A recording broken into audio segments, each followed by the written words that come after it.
High friends and welcome back to my channel. আশা করছি এই শীতের মরশুমে তোমরা সবাই খুব ভালো আছো। আমিও না খুবই ভালো আছি।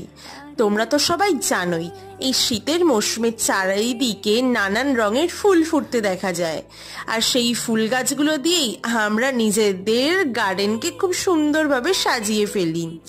তাই ভাবলাম যেমন আমরা নিজেদের গার্ডেনকে সাজাই, তেমন যদি আমি আমার ঘরের কিছু জায়গাও সাজাতে পারি ফুল দিয়ে তাহলে ভালোই হয়।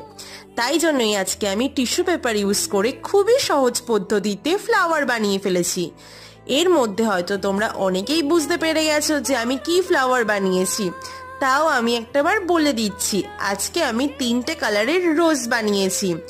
এর মধ্যে কোনটা তোমাদের সব থেকে বেশি ভালো লেগেছে আমাকে কিন্তু জানাতে ভুলো না।